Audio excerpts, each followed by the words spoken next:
Welcome back to this channel. My name is Ryan. I am a recovering fentanyl addict, meth addict, and Xanax addict. Um, Basically, I wanted to get this video done today to get it out there. This was just a quick recap on inpatient rehab for addiction and the benefits that one can get out of it and what to look forward to if you're waiting to get into a rehab or you're thinking about it. And this is just reflections on my own personal experience. So I'll start with I've been to rehab 6 times. Um, the only successful one was successful in the sense that the only one where I actually finished it. It was only a 30-day rehab. I finished it, and I was clean the whole time, and then I stayed clean since I've been out. It was this last rehab. Um, so what was different between this last rehab and the previous ones? A few things were different. The previous ones, I was still in the mindset of um, finding light crutches like Suboxone to stay on, and um, I was still thinking in the back of my head I could go use, and uh, when I got out and it got to the point where I just left the programs and I relapsed. The difference this time is that I basically had to hit my own rock bottom. You hear this a lot at NA meetings, is that everyone has a different rock bottom, and the thing is that the reason why that's important is because some people have a nicer rock bottom compared to some other people. Some people lose everything and everybody, and they have big life events happen to them where sometimes they get stuck in prison. Um, Sometimes they become stuck in a coma and fry their brain, and a lot of stuff could happen. So I hit my rock bottom of basically I exhausted all my resources, um, and I pretty much was surrounded by uh, people that just wanted stuff from me, drugs or money, and it got to the point where I had to have a near overdose to actually finally say this. I'm done with this.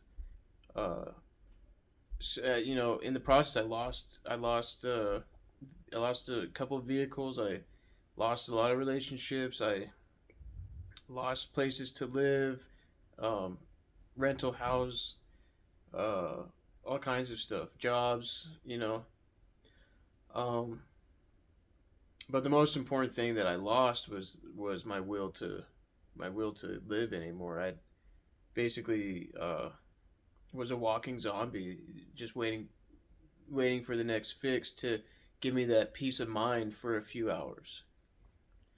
And even that stopped working. Like even when I used, it was to the point where I had to use like every couple hours, and that would only keep me what I thought was peace for a little bit. But during that peace, I was blowing all the money I saved up. I was running around with sketchy people, um, and it just got to the dark point where I had to lose a lot of physical things. Physical things, money, cars. I had to lose a lot of that stuff to where had nothing. I was living on the street. At some points, I was living on the street. Hotels when I had money, Airbnbs when I had money, um, and you know, I basically was hanging on by a thread um, to any kind of spiritual or any kind of conscious human being existence. I was basically at an animal level at that point, and I feel like that's a big thing that differentiates humans from creatures, is that humans are conscious and they don't act impulsively if they keep their sanity and keep their clarity, you know. And so in rehab, um, this last rehab, the first week, I couldn't get out of bed. I was coming down badly off of fentanyl, speed, and Xanax, and I had no motor skills. I couldn't move my arms properly. I was still trying to get a little bit of sleep that would come every maybe like for an hour. Um, in rehab, they offered me Suboxone, and not all rehabs do this. And I actually think some rehabs offer methadone for opiate withdrawals. I know some rehabs offer Ativan for alcohol withdrawals, because alcohol withdrawals can be deadly. Um, and benzodiazepines such as Valium, Xanax, Clozapine, Ativan, um, those are helpful for coming off of alcohol. Also, if you're addicted to benzos like I was, benzodiazepines, coming off of that cold turkey sometimes could lead to a seizure. For me, I'm one of the people where it never led to a seizure. Um, so in rehab, they almost kicked me out after day 6. They said, Ryan, you need to get up, you need to get out of bed, you need to move, you need to do stuff, or else we're kicking you out.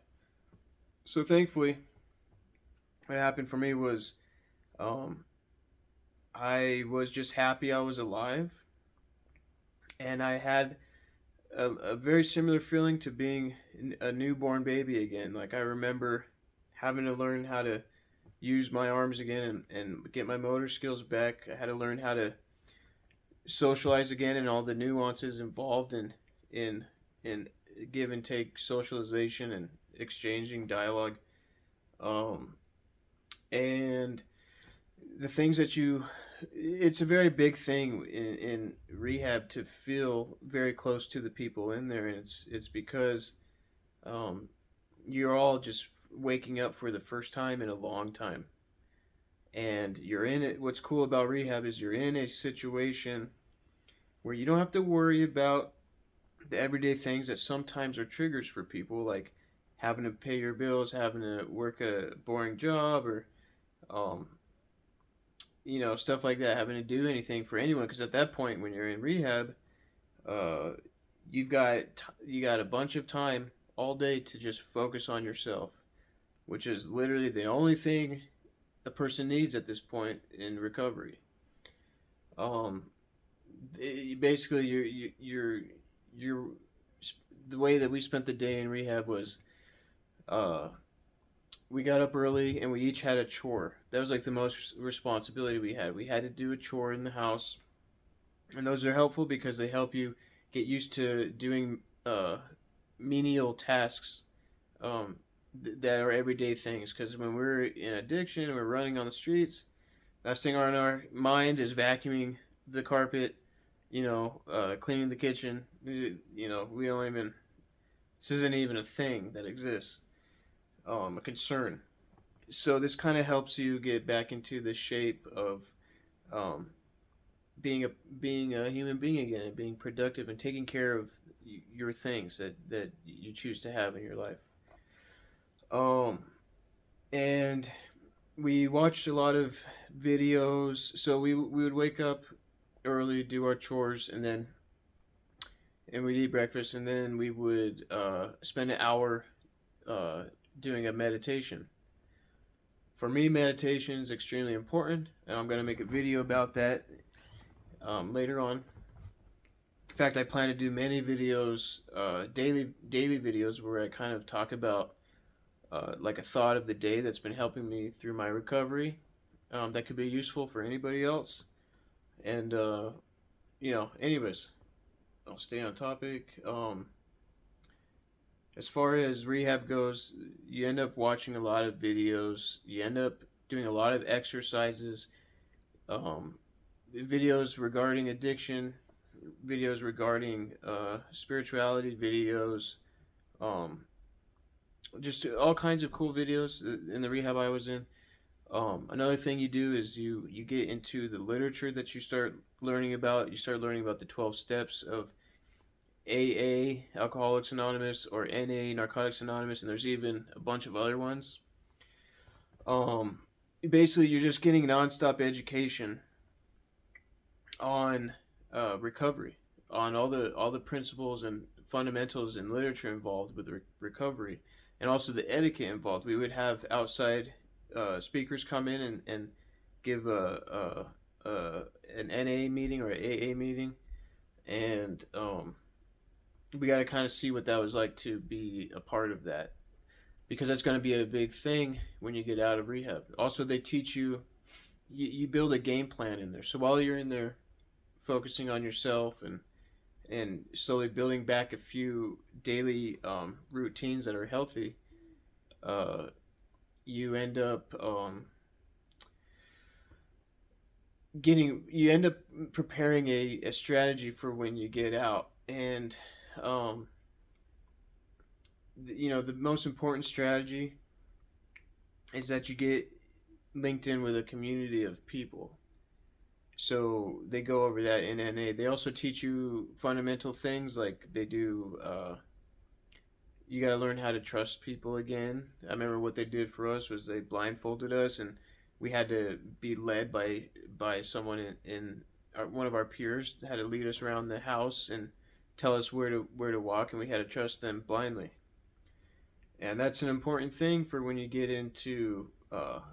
out of the rehab and you have to come back into the busy world, where you don't have the protection of going to your room or staying in your comfort zone. You have to learn how to live amongst people, and the big thing with that is that a lot of people don't understand. A lot of people don't understand the struggles that addicts have coming back to the human life again. They don't understand what it's like to be an animal for so long, and what it's like to be a creature that's living off of impulse and basically demoralizing yourself and all kinds of stuff. So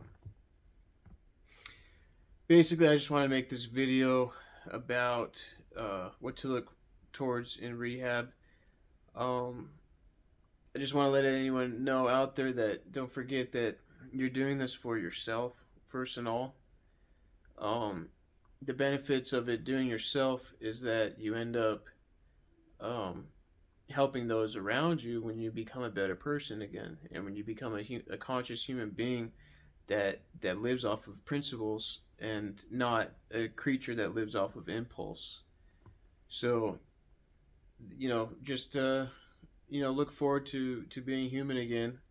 And I plan on making more videos about daily things, and I'll go into NA a little bit. I was going to kind of veer off from NA um, because I think it's something that should be experienced personally.